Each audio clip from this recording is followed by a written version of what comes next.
Hello friends, good morning. Welcome back to your study with smart brain. Friends, आज की इस video में मैं लेके आई हूँ राष्ट्रीय संस्करण दैनिक जागरण। तो चलिए देखते हैं आज के क्या क्या न्यूज़ हैं। भारत ने सुरक्षा परिषद के स्थायी सदस्यों से किया संपर्क। हाँ, तो क्या है, आज़ादी के बाद पहली बार होगी क्या, तो जातिवार जनगणना। तो होंगे जातिवार जनगणना होंगे। तो चलिए इसके बारे में देखते हैं। मोदी की अध्यक्षता में राजनीतिक मामलों की कैबिनेट कमेटी की बैठक में लिया गया फैसला। जातिवार गणना को लेकर पिछले कुछ वर्षों से तेज हुई राजनीति के बीच अब केंद्र सरकार ने भी इसकी घोषणा कर दी है। बुधवार को राजनीतिक मामलों की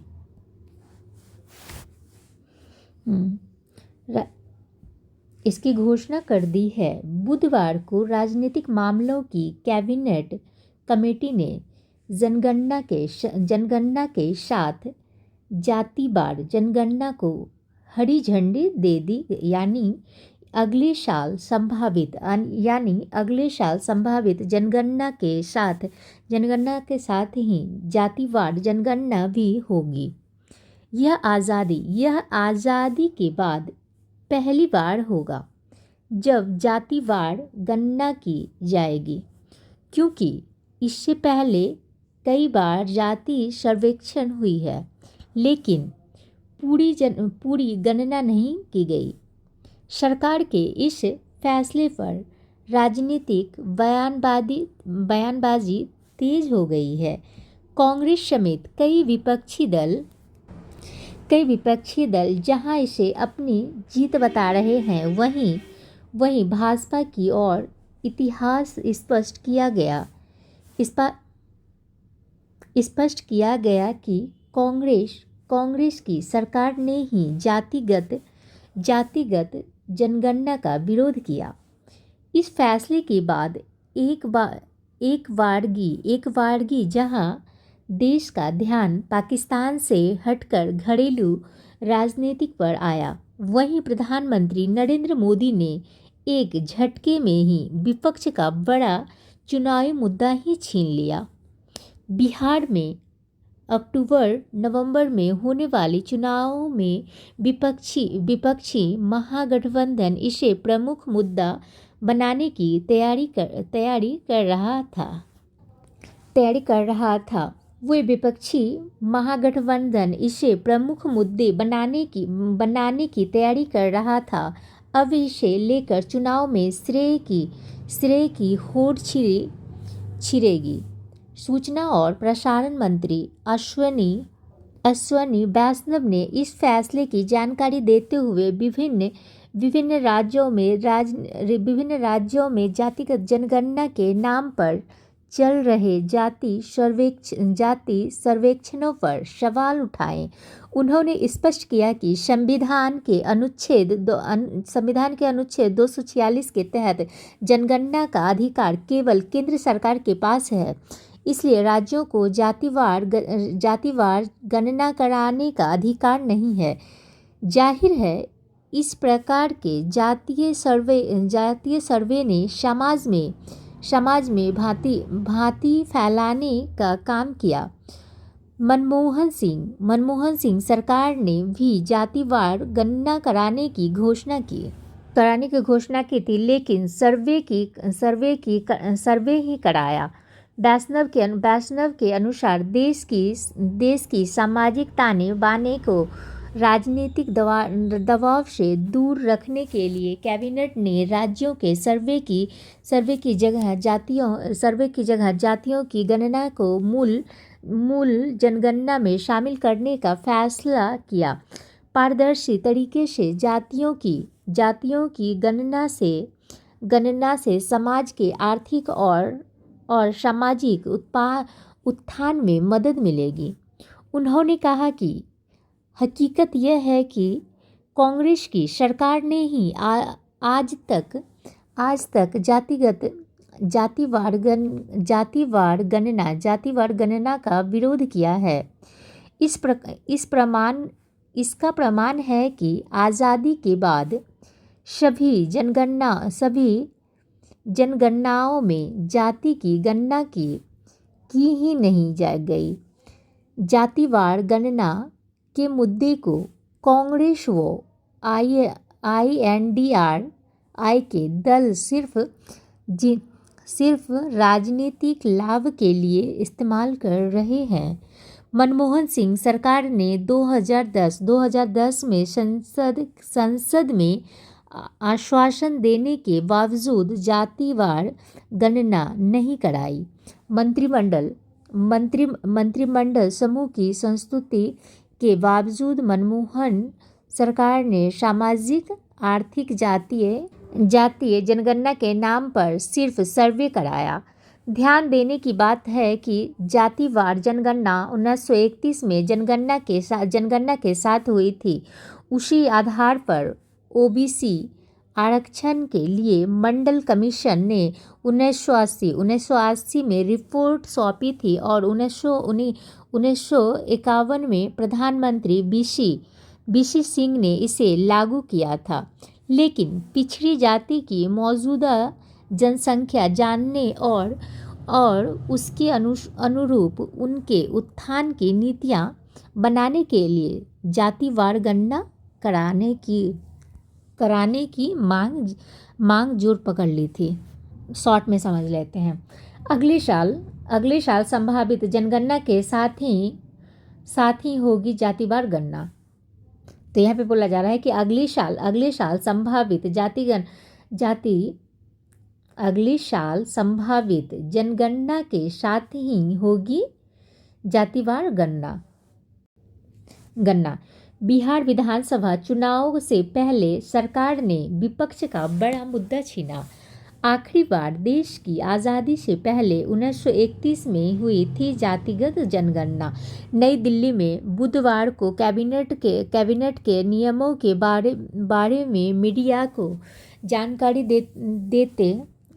जानकारी देते सूचना एवं प्रसारण मंत्री अश्विनी वैष्णव तो यहाँ पे बोल रहे हैं आगामी जनगणना में जातिगत जनगणना कराने का निर्णय ऐतिहासिक है। नरेंद्र मोदी सरकार सामाजिक न्याय के प्रति प्रतिबद्ध है। कांग्रेस और उसके सहयोगियों ने सत्ता में रहते हुए दशकों जातिवार गणना का विरोध किया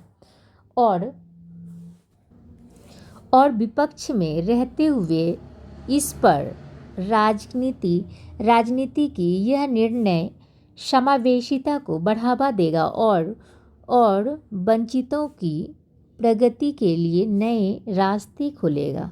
अमिताभ शाह गृह मंत्री बोल रहे हैं।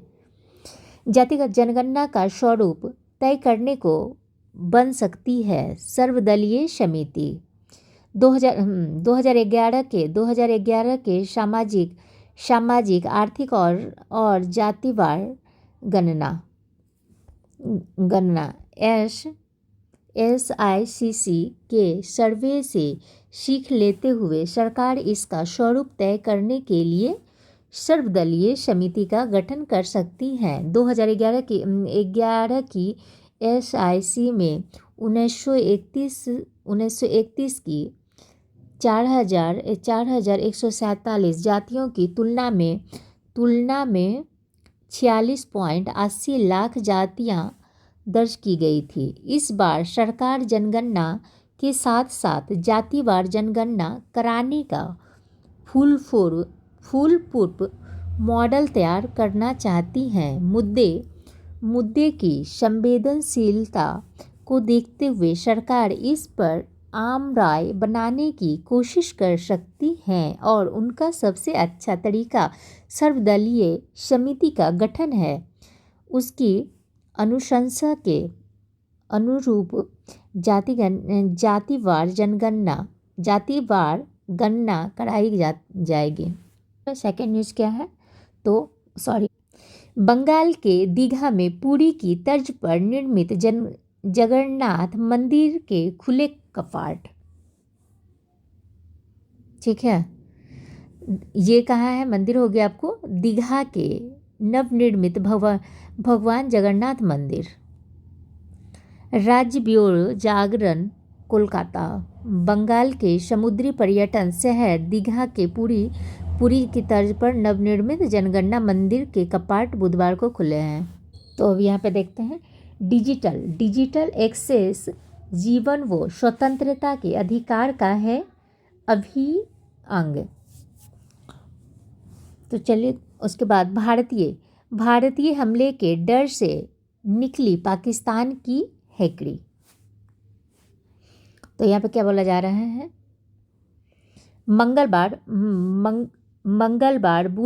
बुधवार रात 2 बजे सूचना मंत्री ने प्रेस कॉन्फ्रेंस में कहा 24 से लेकर 36 घंटे में भारत करेगा हमला। तरार ने दी दुहाई, हम खुद आतंकवाद से पीड़ित पर सीनेट में भारत पर अनर्गल आरोप की झोड़ी। पाकिस्तान के सूचना मंत्री अताउल्लाह तरार हैं ये। भारत ने पाकिस्तानी एयरलाइंस के लिए हवाई क्षेत्र बंद किया है। अब नई दिल्ली का देखते हैं। भारत ने बुधवार को पाकिस्तान एयरलाइंस के लिए अपने हवाई क्षेत्र के इस्तेमाल पर प्रतिबंध लगा दिया। सूत्रों से बताया कि एक नोटिस जारी कर पाकिस्तान की एयरलाइंस को भारतीय हवाई क्षेत्र का उपयोग करने से रोक दिया। पाकिस्तान स्टॉक एक्सचेंज में सूचकांक 3500 अंक गिरा है। यहाँ पे इस्लामाबाद भारत के साथ बढ़ते तनाव और युद्ध की आशंकाओं के बीच पाकिस्तान अर्थव्यवस्था में अफरा तफरी का माहौल है। निवेशक शेयर बाजार से अपनी पैसा वापस निकालने में लगे हुए हैं। बुधवार को पाकिस्तान स्टॉक एक्सचेंज में सूचकांक में 3500 अंकों की गिरावट दर्ज की गई।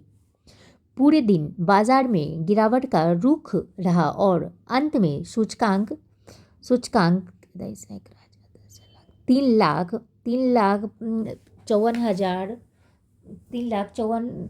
लाख यहाँ पे हो जाएगा 3,54,556 अंक गिरकर 111 मतलब 111 से लेकर 326.37 पर बंद हुआ।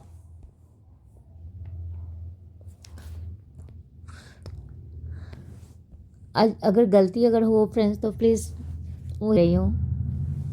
तो चलिए देखते हैं हम लोग क्या। डिजिटल एक्सचेंज जीवन व स्वतंत्रता के अधिकार का अभिन्न अंग है।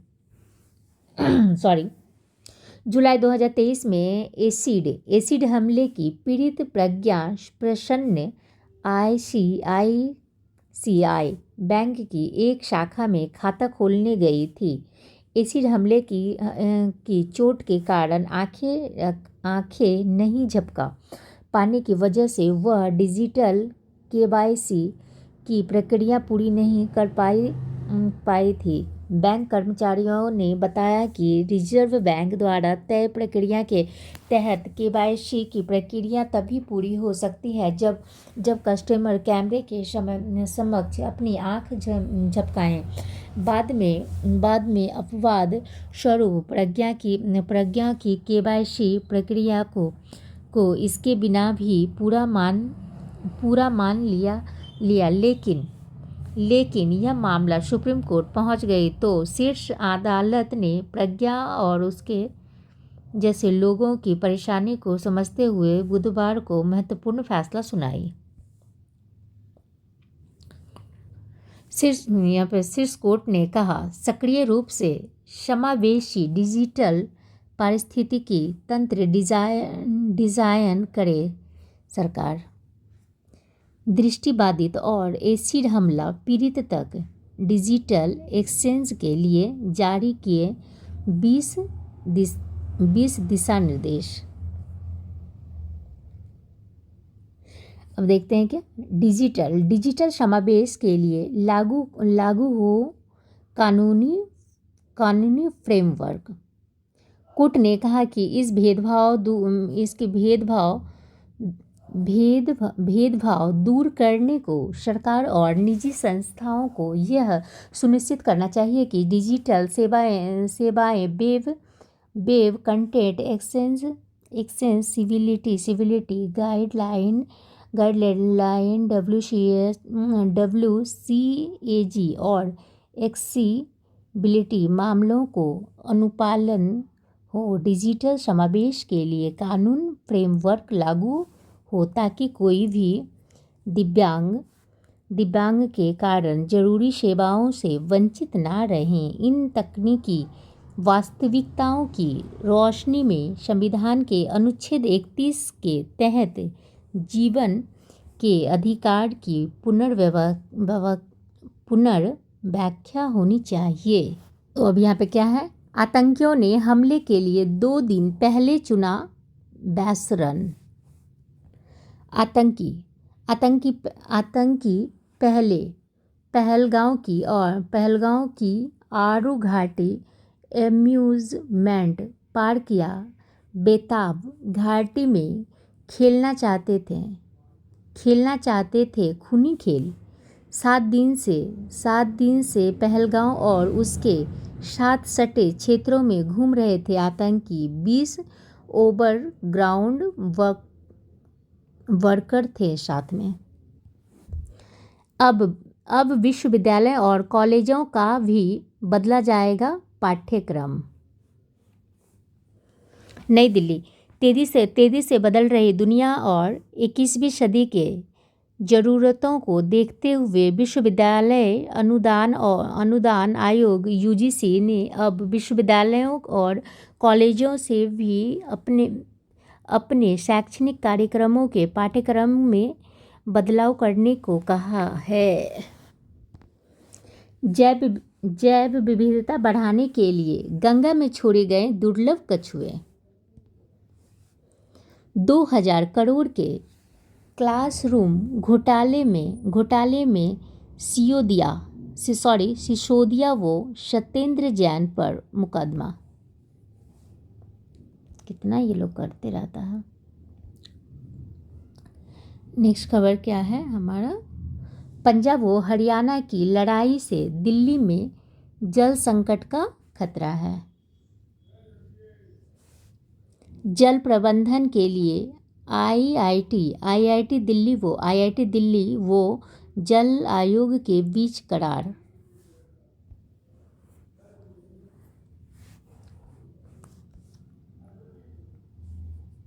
ये शायद हो सकता है, देख लेते हैं। पंजाब और हरियाणा के बीच पानी बंटवारे को लेकर विवाद से दिल्ली में जल आपूर्ति बाधित हो सकती है। पंजाब के भाखड़ा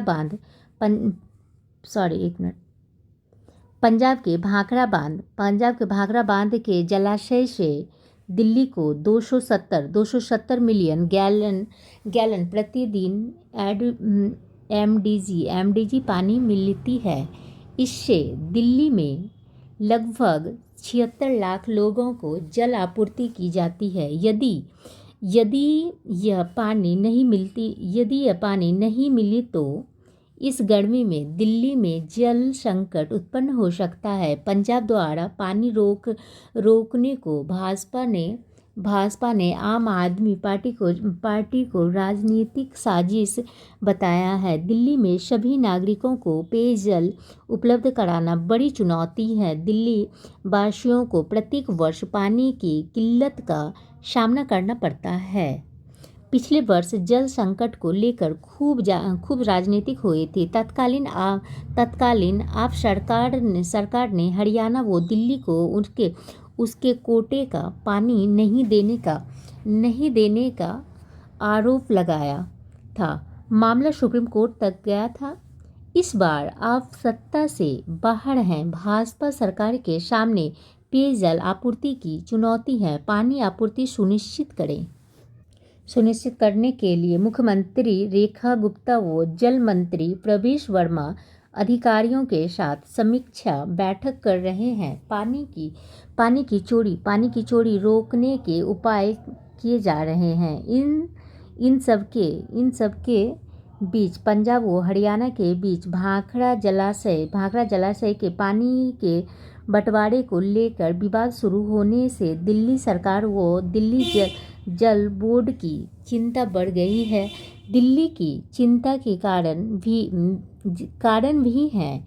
दिल्ली के पास अपना कोई जल स्रोत नहीं है। 90% जल आवश्यकता के लिए दूसरे राज्यों पर निर्भर है। हरियाणा, हिमाचल प्रदेश, पंजाब, उत्तराखंड और उत्तर प्रदेश से मिलने वाले जल से यहाँ के लोगों को प्यास बुझती है। दिल्ली को लगभग 1290 मिलियन एमडीडी पानी की ज़रूरत है। इसकी तुलना में लगभग 1000 एमजीडी पानी उपलब्ध है। पंजाब के भाखड़ा जलाशय से हरियाणा को मिलने वाला पानी में से 500 क्यूसेक दिल्ली को दिया जाता है। हरियाणा के मुख्यमंत्री नायब सिंह सैनी ने कहा है कि पंजाब द्वारा पानी रोके जाने से दिल्ली पेयजल आपूर्ति प्रभावित होगी। दिल्ली के प्रदेश अध्यक्ष वीरेंद्र सचदेवा का कहना है कि आम आदमी पार्टी के संयोजक वो दिल्ली के पूर्व मुख्यमंत्री अरविंद केजरीवाल के इशारे पर पंजाब की भगवतमान सरकार पानी रोक रही है। दिल्ली की जनता ने केजरीवाल के उनकी पार्टी को नकार दिया है। इसका बदला लेने के लिए उन्होंने दिल्ली में जल संकट उत्पन्न कराना चाहते हैं। दिल्ली को उपलब्ध पानी यमुना, भाखड़ा जलाशय, गंगा, उत्तर प्रदेश और दिल्ली जल बोर्ड के ट्यूबवेल व रेनी वेल से उपलब्ध होता है। मैंने तो डिटेल्स पहले ही बता दिया था, फिर भी हरियाणा से दिल्ली सब ब्रांच डीएसबी और कैरियर लाइन चैनल डीएसबी नहर के माध्यम से भाखड़ा व यमुना का और उत्तर प्रदेश से गंगा नहर के माध्यम से गंगा का पानी दिल्ली तक पहुंच जाती है। जेएनयू में डीएसएफ की अध्यक्षता दोबारा निष्कासित। आईआईटी दिल्ली में छात्रों की हालत स्थिर, परीक्षा स्थगित हो गया। इसलिए थाने ले जा रहे युवक की मौत परिजनों का प्रदर्शन होने लगा। अब चलिए यहाँ पे बड़ा न्यूज़ क्या है। 18 माह में स्थापित हो जाएंगे 27 डीएसटीपी रेखा। तो यहाँ पे कहाँ यमुना में एक बूंद भी नहीं गिरेगा। कहा कि यमुना में भी एक बूंद भी नहीं गिरेगा। सीएम ने अधिकारियों संग बैठकर यमुना की सफाई के काम और जलापूर्ति की समीक्षा की। कहा यमुना में एक बूंद भी नहीं गिरेगा। गंदा पानी आधुनिक तकनीक के उपयोग का दिया निर्देश। अधिक खर्च होने के बावजूद तय समय पर पूरा नहीं हुआ काम। अब देखते हैं नेक्स्ट क्या है। दिल्ली हाट में लगी आग, जिसमें कि 24 दुकानें जलकर हुए राख। दंगे में युवक की हत्या के मामले में पर्याप्त साक्ष्य नहीं, 12 लोग बरी हो गए इस वजह से। भारत को विकसित, चलिए अब यहाँ पर में है इम्पॉर्टेंट न्यूज़। भारत को विकसित बनाने के लिए देश और राज्य में राजनीतिक स्थिरता जरूरी प्रधान है। केंद्रीय शिक्षा मंत्री ने दिल्ली विश्वविद्यालय में एक राष्ट्र एक चुनाव दौड़ को किया रवाना। ड्यू स्पोर्ट्स कॉम्प्लेक्स में एक राष्ट्र एक चुनाव दौड़ में भाग लेते केंद्रीय शिक्षा मंत्री धर्मेंद्र प्रधान, मुख्यमंत्री रेखा गुप्ता, ड्यू कुलपति योगेश सिंह, पहलवान बबीता फोगाट व अन्य लोग। आज से बंटना है मई का राशन, दुकानों पर आधा भी नहीं पहुंचा, लेकिन अप्रैल के राशन का समय पर उठान नहीं होने से लाखों लाभार्थी परेशान हुए। अब यही स्थिति मई में बनती नजर आ रही है।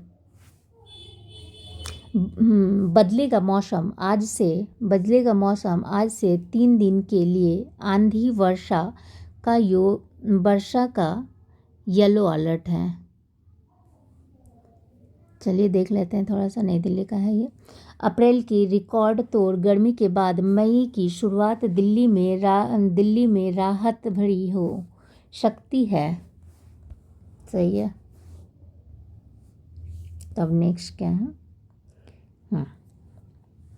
गन्ने का FRP 15 रुपया बढ़ा, 5 करोड़ किसानों को होगा लाभ इसमें से।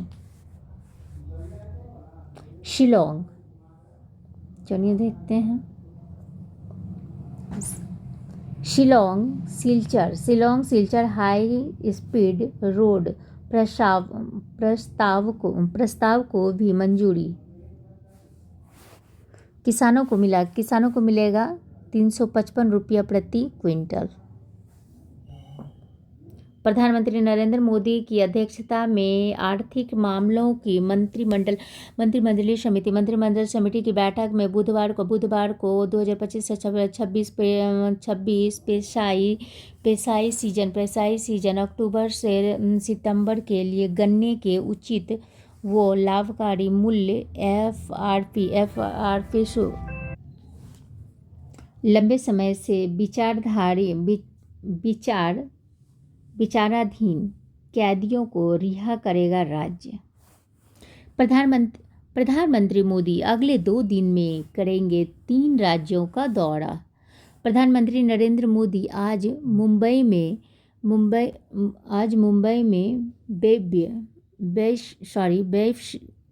BEPS 2025 का करेंगे उद्घाटन। केरल में बिझिन जाम अंतर्राष्ट्रीय बंदरगाह राष्ट्र को समर्पित करेंगे। तो चलिए इसके बारे में पढ़ लेते हैं। नई दिल्ली, प्रधानमंत्री नरेंद्र मोदी 2 दिन में 3 राज्य महाराष्ट्र, केरल और आंध्र प्रदेश का दौरा करेंगे। इन दौरान गुरुवार को मुंबई में विश्व दृश्य एवं मनोरंजन शिखर सम्मेलन BEPS का उद्घाटन करेंगे तथा शुक्रवार को केरल में बिझिन जाम बहुउद्देशीय बंदरगाह का उद्घाटन करेंगे। मोदी अमरावती में 58,000 करोड़ रुपये से अधिक की लागत वाली कई विकास परियोजनाओं का शिलान्यास और उद्घाटन करेंगे। वे तीनों राज्यों में आयोजित कार्यक्रमों में उपस्थित लोगों को संबोधित भी करेंगे। PMO ने कहा कि वे 2025 भारत में अपनी अपनी तरह का पहला शिखर सम्मेलन करेंगे। प्रधानमंत्री नरेंद्र मोदी आज मुंबई में, ये तो पढ़ लिया है, मेवल्स का करेंगे उद्घाटन, वेब्स का करेंगे उद्घाटन। केरल में बिझिनजॉम अंतर्राष्ट्रीय बंदरगाह राष्ट्र को समर्पित करेंगे।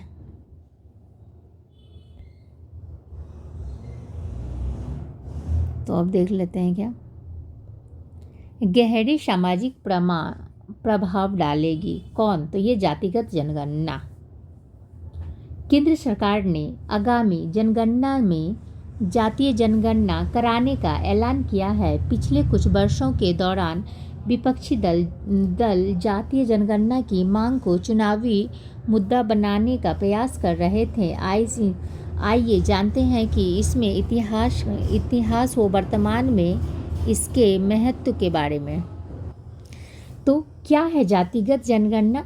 राष्ट्रीय जनगणना के दौरान लोगों की जातीय पहचान के आधार पर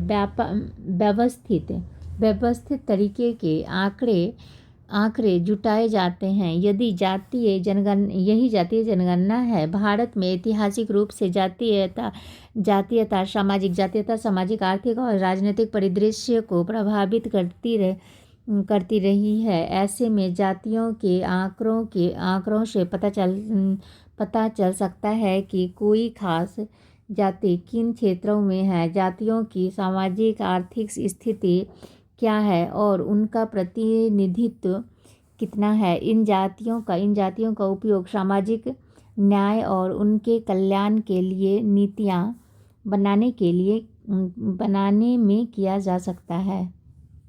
अब कितना है ओबीसी की आबादी? जातीय जनगणना का इतिहास। जनगणना का इतिहास क्या है देख लेते हैं। चलिए, भारत में पहली बार 1881 में जनगणना हुई थी। उस समय भारत की आबादी कितनी थी? तो ये 25.38 करोड़ थी। तब से ही हर 10 वर्ष पर जनगणना हो रही है, जिसमें से 1881 से लेकर 1931 तक जातीय जनगणना हुई। 1941 में जातीय आंकड़े जुटाए गए, लेकिन इनको सार्वजनिक नहीं किया गया।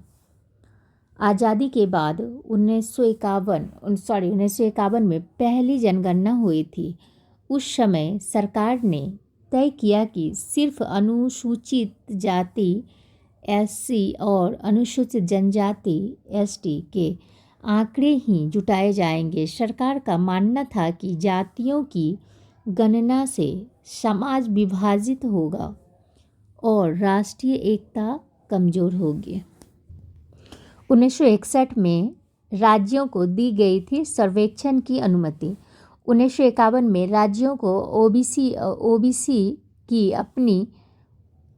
अपनी सूची तैयार करने के लिए सर्वेक्षण की अनुमति दी गई। ओबीसी जातियों को सामाजिक और आर्थिक रूप से सशक्त बनाने के लिए विशेष उपायों की मांग को ध्यान में रखकर यह अनुमति दी गई थी कि हालांकि राष्ट्रीय स्तर पर जातीय जनगणना नहीं की गई है। 2011 में हुई गणना। 2011 में यूपीए सरकार ने सामाजिक, आर्थिक और जातीय जनगणना कराई थी, लेकिन जातियों के आंकड़े सार्वजनिक नहीं किए। 1931 के बाद जातियों के आंकड़े जुटाने का यह पहला प्रयास था। ये राज्य करा चुके हैं जातीय सर्वेक्षण। बिहार, तेलंगाना, कर्नाटक अपने स्तर पर जातीय जनगणना करा चुके हैं। इनका उद्देश्य राज्य की आरक्षण नीतियों और कल्याणकारी योजनाओं को प्रभावी तरीके से लागू करने के लिए आंकड़े जुटाना था। बिहार के जातीय सर्वेक्षण 2023 से सामने आया कि राज्य की कुल आबादी में ओबीसी और अति पिछड़ी जातियों की हिस्सेदारी 63% से अधिक है। जाति जनगणना से नफ़ा क्या है? तो भारत में जाति जनगणना का मतलब सिर्फ जातियों की संख्या गिनना है। इसकी मांग के पीछे राजनीतिक मकसद है। इसके गहरे सामाजिक प्रभाव हो सकते हैं। इससे राजनीतिक दलों की चुनौती रणनीति प्रभावित होती है। और नुकसान क्या है? तो एक वर्ग का मानना है कि जातीय जनगणना की मांग के पीछे मकसद पिछड़ी जातियों को सामाजिक न्याय सुनिश्चित कराना नहीं है। देश में किस वर्ग को कितना आरक्षण है? तो SC को है कितना? 15% और OBC को हो गया 27% और 70 और ST को हो गया आपको 7.5%। आर्थिक रूप से कमजोर समुदाय को मिला आपको 10%। राहुल बोले, अब आरक्षण की 50% सीमा हटाना अगला लक्ष्य है। राहुल बोले, अब आरक्षण की 50% सीमा हटाना अगला लक्ष्य है। जातिवार गणना के निर्णय को भाजपा ने बताया ऐतिहासिक, कांग्रेस का विरोध याद दिलाया। कांग्रेस नेता केंद्र सरकार की घोषणा का किया समर्थन।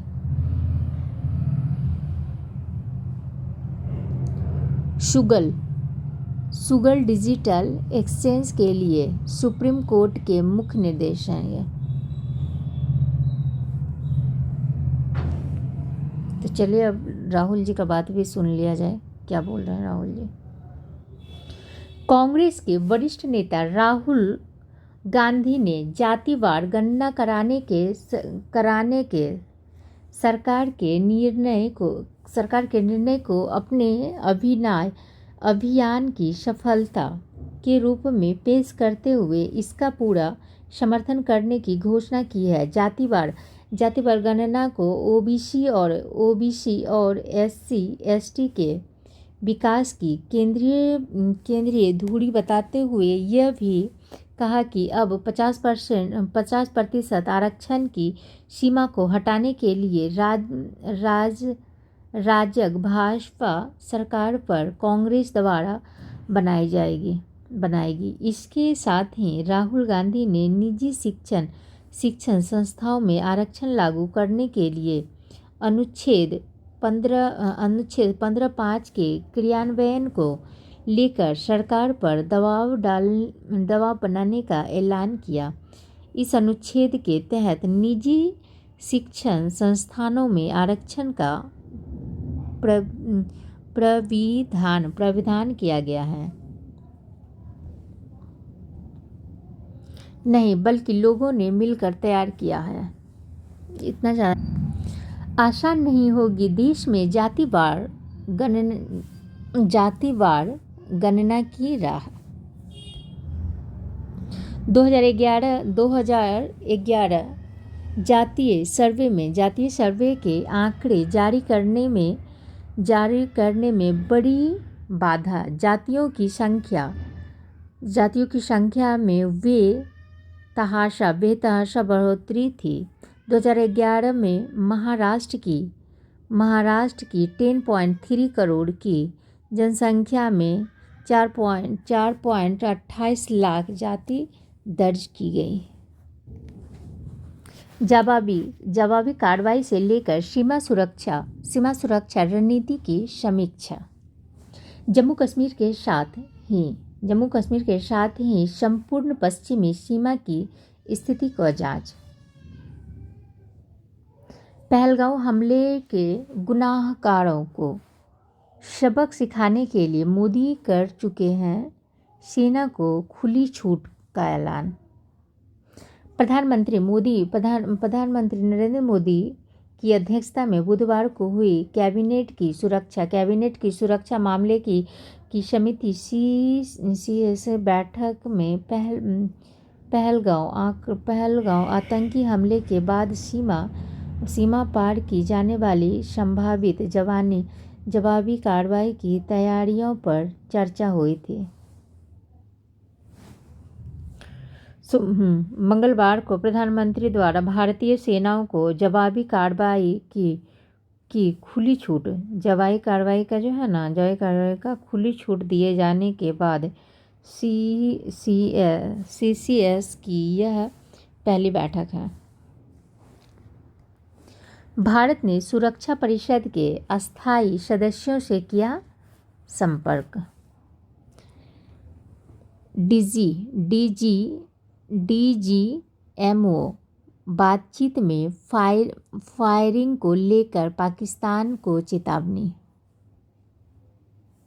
भारत पाकिस्तान के DGAO में हर मंगलवार को होती है हॉटलाइन पर बातचीत। भारत पाकिस्तान के DGAO की हर मंगलवार को होती है हॉटलाइन पर बातचीत। तो इसको देख लेते हैं थोड़ा सा। पहलगांव आतंकी हमले के बाद सीमा पर गहराते तनाव के बीच भारत और पाकिस्तान के सैन्य संचालन महानिदेशकों DGMO की मंगलवार को हुई हॉटलाइन पर बातचीत में भारत ने नियंत्रण रेखा LOC पर पाकिस्तान सेना की ओर से बिना उकसाने की जा रही गोलीबारी को लेकर सख्त लहजे में बाज आने का संदेश दिया। जम्मू कश्मीर में LOC पर पिछले करीब हफ्ते भर से पाकिस्तान सेना रोज रात में बिना उकसावे के फायरिंग कर रही है, जिसका भारतीय सेना माकूल जवाब दे रही है। हमले के खिलाफ सख्त कार्रवाई में देरी ना करें। पीएम विपक्ष पूरी तरह से साथ में है।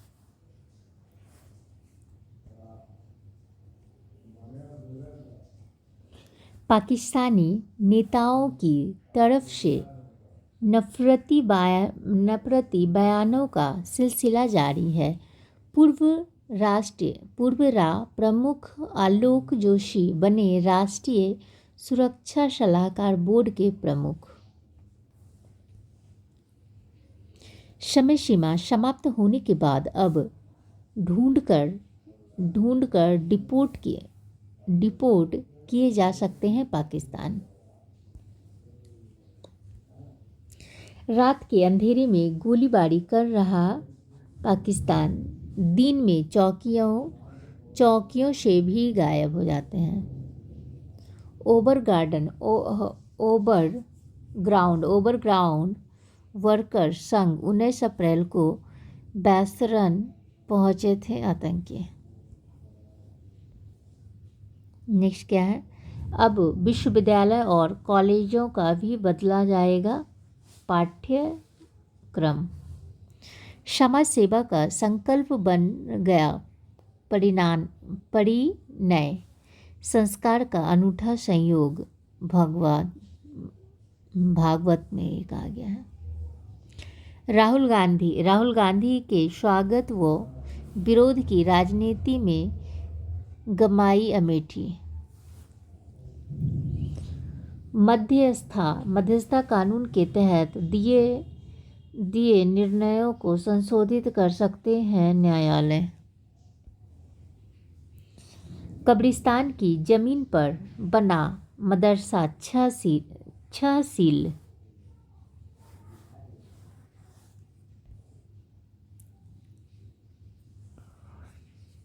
भारत नेपाल सीमा पर अतिक्रमणों ने मैसलैंड की खाई भी मैसलन की खाई पाटी। भारत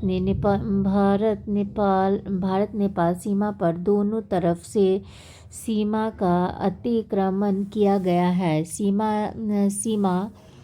सीमा रेखा के दोनों की पट्टी पर भी कहीं नेपाल की तरफ से तो कहीं भारत की तरफ से जोतकर खेती की जा रही है, जो आने वाले समय में विवाद का बड़ा कारण बन सकता है। भारत नेपाल की सीमा रेखा पिलर संख्या 205 से लेकर 211 तक स्पष्ट नहीं है। सीमा रेखा के दोनों तरफ 9 गज की पट्टी खाली रहनी चाहिए, जिसमें दोनों देशों की तरफ सड़क पहले थी, अब निशान कहीं दिखाई देते हैं।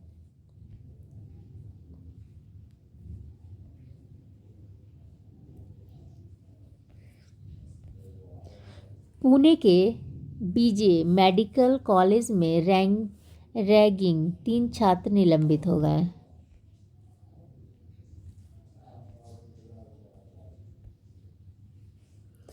बांग्लादेश को शरण देकर महबूब पठान ने खड़ा कर दिया था काले धंधे का बड़ा साम्राज्य। अहमदाबाद शहर के चंडोला तालाब क्षेत्र में कब्जा कर बना रहा था अपना अड्डा। संग्रहालय में देखें 4000 साल पुराना महाभारत काल का रथ।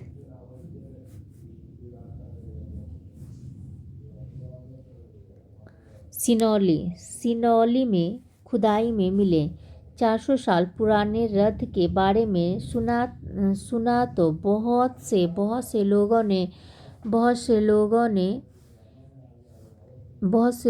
ने है, मगर इसे देखा बहुत कम लोगों ने है।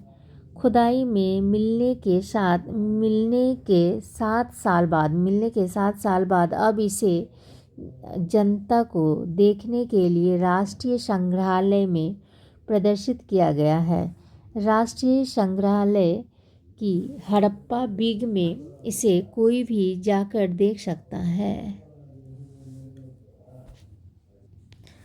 देश के अधिकांश हिस्सों में इस माह सामान्य से अधिक रहेगा तापमान। गंगोत्री यमुनोत्री धाम के कपाट खुले, 15,000 से अधिक तीर्थयात्री बने साक्षी। दोनों धाम के कपाट खुलने के साथ विधिवत शुरू हुई देवभूमि की चारधाम यात्रा। 2 मई को केदारनाथ धाम व 4 मई को खोले जाएंगे बद्रीनाथ धाम के कपाट। आदि कैलाश और ओम पर्वत यात्रा के लिए जारी हुई है 86 इनर लाइन परमिट। स्वतंत्रता दिवस समारोह में विशेष डिजाइन के लिए प्रतियोगिता आज से। स्वतंत्रता दिवस से पहले केंद्र सरकार लाल किले पर आयोजित समारोह के दौरान ज्ञान पथ पर एनसीसी कैडेटों, एनएसएस स्वयंसेवकों और स्कूली बच्चों की विशेष संरचना फॉर्मेशन के डिज़ाइन के लिए राष्ट्रीय स्तर की प्रतियोगिता का आयोजन करेगा। रक्षा मंत्रालय द्वारा जारी बयान के अनुसार यह प्रतियोगिता 1 से 15 मई तक आयोजित की जाएगी। मंत्रालय ने कहा कि प्रतिभागियों को राष्ट्रीय कैडेट कोर एनसीसी, राष्ट्रीय सेवा योजना एनएसए, स्वयं सेवकों और स्कूली बच्चों को बनाए जाने वाले एक ढांचे की संकल्पना और डिज़ाइन करना होगा। हाई कोर्ट जज के खिलाफ शिकायत की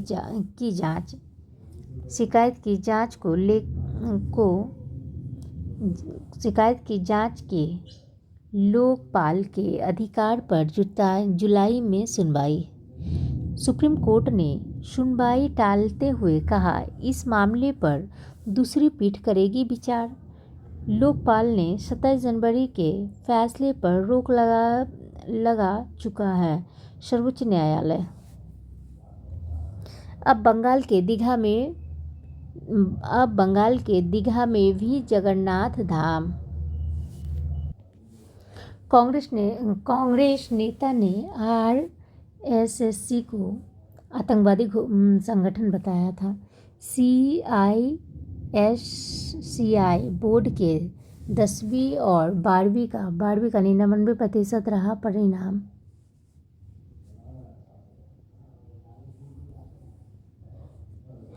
परिधि व परंपरा के पार जाति लोगों की अवस्था। अयोध्या में देवी देवताओं के मंदिर में स्थापित की गई है प्रतिमा। बंगाल में 3 साल में बिना फायर एनओसी के चल रहे होटल में लगी आग, 15 की मौत हो चुकी।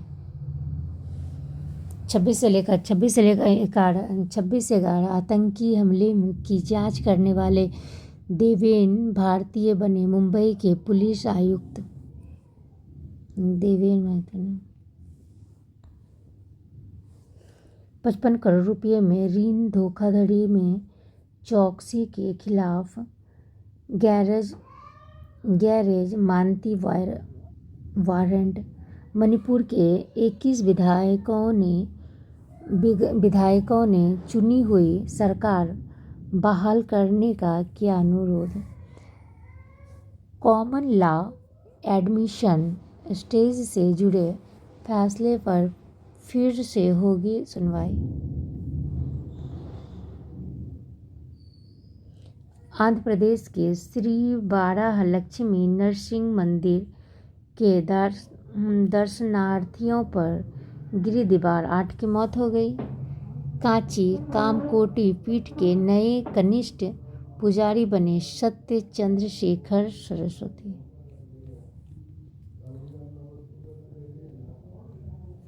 जंगल पर निर्भर महिलाओं के बच्चों को पोषण दे रहे शिशु घर। प्राथमिकता बने पहलगांव का प्रतिकार। जाति गिनने का निर्णय। पश्चिमी मीडिया ने फिर दिखाया दुराग्रह। वन विभाग की चुनौती।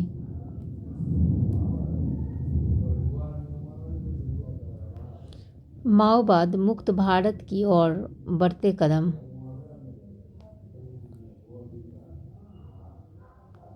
हिंदू छात्रों का भयावह शोषण।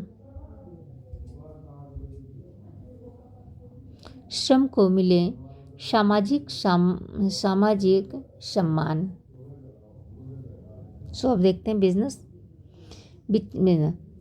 अक्षय तृतीया पर खरीदा गया 12,000 करोड़ का सोना।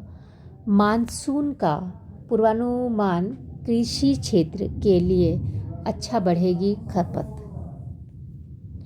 भारत पाक तनाव के बीच मामूली गिरावट के साथ बंद हुआ बाजार।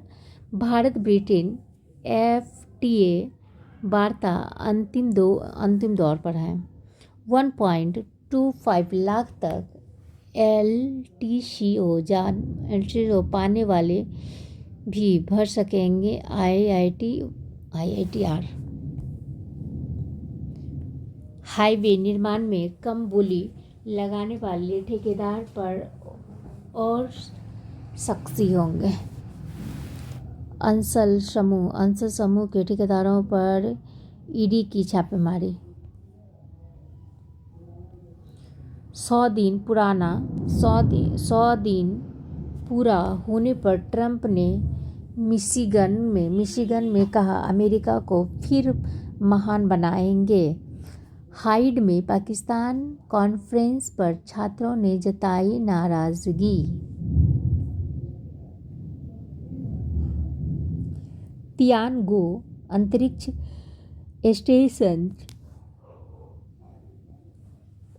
स्टेशन में 6 माह बाद लौटी बांग्लादेशी सुप्रीम कोर्ट ने चिन्मय की जमानत पर लगाई रोक। अमेरिका से बहुप्रतीक्षित खनिज संसाधन समझौता करने को यूक्रेन तैयार है।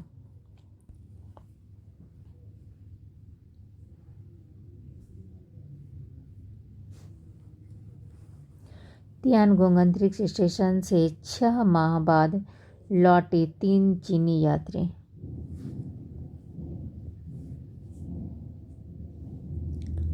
रूस और यूक्रेन युद्ध में अब तक 47,000 उत्तर कोरिया सैनिक हो चुके हैं हताहत।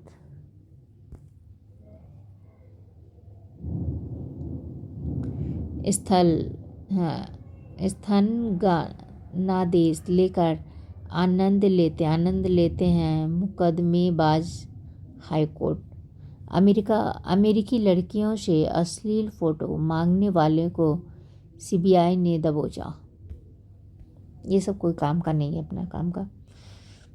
हाल ही हैट्रिक से चेन्नई बाहर हो चुके हैं। मुंबई इंडियन की नज़र लगातार 6ठी जीत पर।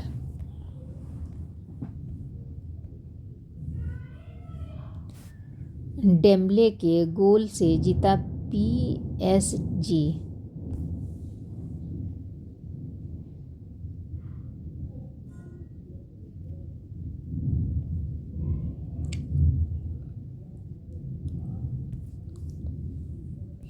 ऐसा कुछ तो दिख नहीं रहा है अभी जो कि एग्ज़ाम के रिलेटेड है।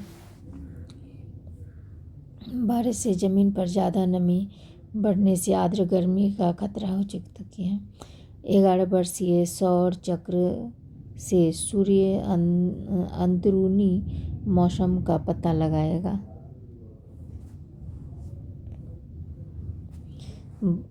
बजट जो भी हो, जो चीज़ चाहिए वो चाहिए। भारतीय खगोलीय भौतिकी संस्थान IIS के नेतृत्व से सौर भौतिकविदों की एक अंतर्राष्ट्रीय टीम ने यह जानकारी दी। सूर्य की सतह के नीचे लगभग 35,000 किलोमीटर गहराई तक फैला हुआ क्षेत्र। बोन डेंसिटी स्टेन से हड्डी में फ्रैक्चर के जोखिम का चलेगा पता। Thank you. वीडियो अगर पसंद आई है आप लोग को तो प्लीज़ शेयर कीजिए, लाइक कीजिए, सब्सक्राइब कीजिए। Thank you.